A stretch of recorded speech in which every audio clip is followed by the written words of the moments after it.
He's a freak of an athlete already. He can jump the length of a fire truck. It was pretty obvious that he had a huge amount of talent.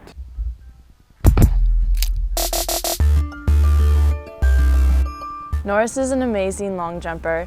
He's super incredible to watch because he is at like a level of athleticism that not very many people are. And just like all around, anytime that he steps onto the track or near the pit, like he's in competition mode and you know he's about to do something amazing. The most successful long jumpers are the guys who are the fastest to the board. I mean, it's a speed and power sport, so the most important thing for him right now is just make sure he's the fastest guy to the board, and when he hits the board, you know, his body's ready to take off. So long jumping is a sport inside track and field where it literally is just a testament of how athletic you are, how fast you are, and how explosive you are. So imagine running from a destination on the track, running as fast as you can to hit a board that's about 7 inches wide and jumping as far as you can into a sand pit. So I originally was a basketball player in high school. I went to Roosevelt High School in Seattle, Washington, and I was a standout basketball player. I made the varsity team as a freshman and started and was one of the top leading scorers on the team. And my coach told me that I had either to do a spring sport or to wake up every morning before school and do spring conditioning. So I thought track would be an easy way out. I had never even done track, never even heard that we had a track team. First time he came out as a sophomore, and at that time Roosevelt didn't really have a all-weather track. We did a lot of our practices out here at the Nathan Hale track, and I recall him being at the first practice. There was one thing it was important for me to know, and that was that he was allergic to running. Clearly I'm not allergic to running, I just don't like to do it, but it is what it is. I went out for the first meet and I told my coach I was going to win the state championship, and I ended up high jumping 6 feet 6 inches, which was the #1 jump in the state of Washington at the time. When I graduated high school, I ended up winning 5 state championships, which placed me as the most decorated athlete in Washington state history. I ended up making a world championship team on which I was one of the younger athletes on the team, and I ended up at just 17 or 18 years old, placing 11th in the world in the high jump and then 7th in the world in the long jump. So at that point, I think that my future was just kind of set on track and field, and I was falling in love with the sport, rapidly. So it's been fun. The reason why I chose Washington is it didn't make any sense for me to have to reinvent the wheel, to go to another state and have to prove myself.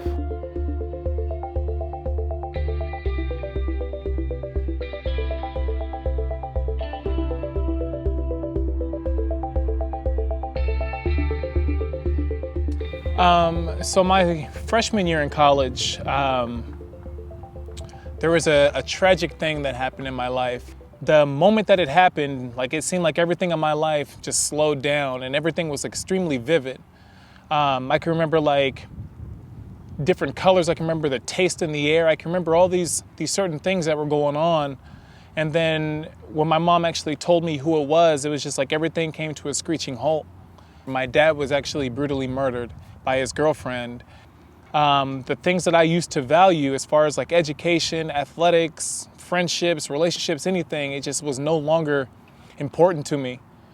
I remember going back to my dorm room and just trying to act as if nothing happened and getting up to go to school that Monday morning. And I went to practice, I went to class, I went to practice, and one of the volunteer coaches told me that she was like, I don't care what happened to you this weekend. When you're on the track, that's the only thing you need to focus on. And I think at that point, that was the straw that broke the camel's back. Nothing in my life mattered to me. I wanted to quit the track team. I actually turned in my gear and my uniform and equipment, walked back to my dorm and began to pack my stuff because I just wanted to leave. If you guys would have caught me when I was a freshman in high school or 7th or 8th grade, my life wasn't what it is today. I was a boy of the streets. That was what I did. I just knew the street life, the thug life, everything like that. And I was willing to go right back to what I was familiar with after all that stuff had happened. And then my coach actually came in and kind of saved my life at that point. And he gave me an opportunity to take some time off And he told me he didn't want to see me at practice, but he wasn't going to let me drop out of college, and he wasn't going to let me quit the team because I needed the team more than anything, especially with that thing going on in my life. So I didn't actually practice at the University of Washington for about 2 months. I just practiced at my high school with my high school coach. And then I remember January 17th, 2005, it was my first college track meet. So I'm walking down to the Dempsey Indoor, and I see my event coach. And I'm like, hey, I'm ready to compete today. And he looked at me and was just like, I haven't even seen you in 2 months. You're not competing anything. So the head coach walked over and was like, he's been training with me. Like, he's good to go. And the thing that was kind of weird to me is, like, the head coach that is in charge of 120 other athletes is literally taking it upon himself to vouch for me. So the head coach leans over and was like, don't embarrass me. And that day was the mark of like a whole new era in my life. I opened up the competition and I had the #1 jump in the world for about 6 months as a freshman in college.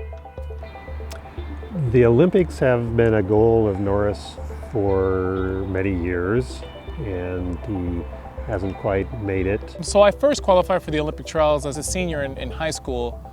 And it was just like a great experience to be there and kind of see what things are and see the cool professional athletes do their thing. The next one I qualified was actually my senior year in college, 4 years later.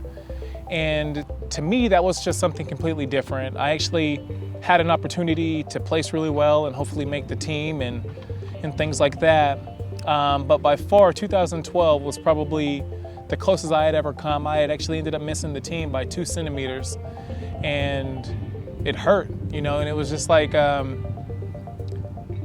so imagine putting everything that you have into 4 years, and then you have countless hours in that 4 years doing this like specific craft, and then you get 30 minutes to showcase it. So that was kind of what happened, and it was like, it was just an eye-opener. You know, but this year, the Olympic trials are less than a month away. I'm prepared, I'm ready, I'm confident, I'm fast, I'm strong, I'm injury-free, I'm healthy, and there should be no reason why I don't make this team. I think Norris going to the Olympics should be a surefire thing. I think it is certainly a possibility.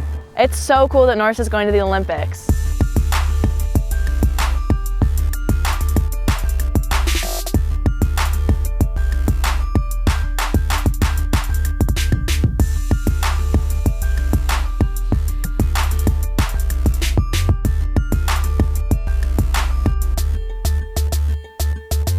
Long jumping to me it's more than just a sport. It's every opportunity that I get to jump is a different experience within itself. It's kind of like life, you know. You get 1 minute to decide your fate and your destiny, and you know, you just go from there. And we direct your attention to the award stand beneath the main scoreboard. Always an entertaining standout, formerly from Washington, 5th at the Olympic trials in 2012, representing Zenza, Norris Frederick.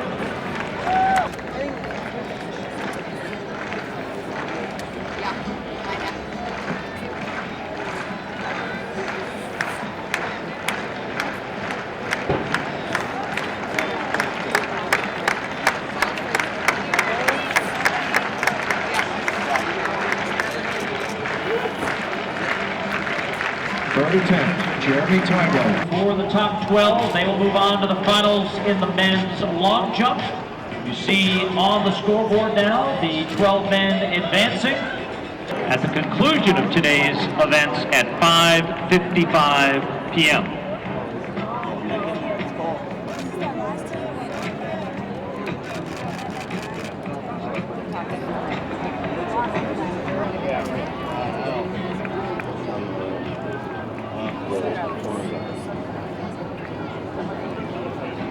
So the last man who can affect the top 8 advancing the next 3 rounds, next on the runway, Keandre Bates of Florida.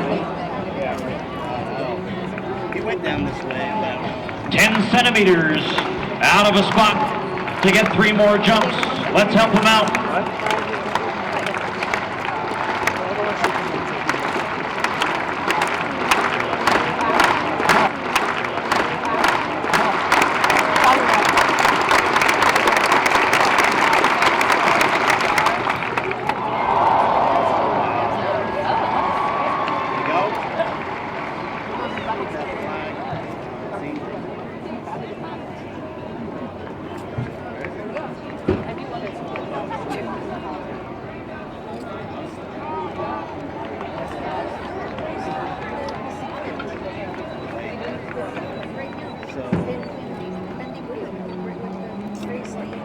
And Bates into fourth.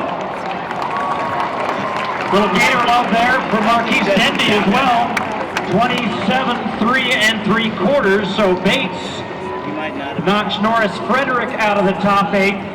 And Jeffrey Henderson will be up next. You know, the toughest part of training, this year was just like knowing that there was such a big milestone towards the end of the season, and staying healthy towards the end of the season was just the biggest thing. So I wasn't disappointed in how I performed. At the end of the day, it's a competition. I wasn't the only person in the world training to make the Olympic team, and just falling a few inches short, I wasn't upset. I learned a lot. I learned a lot about myself, and just what I was willing to sacrifice in order to get to where I wanted to be. So, looking back on it, I wouldn't change anything. I would have done everything that I did to get there, and it just happened to be that I just fell a few inches short. In years in the past, like, winning was everything to me. I wanted to win, I wanted to compete, I wanted to win all these prestigious awards, and I did all that. And now, like, I'm at a point in my career and in my life where I can take a loss and learn and still be a winner.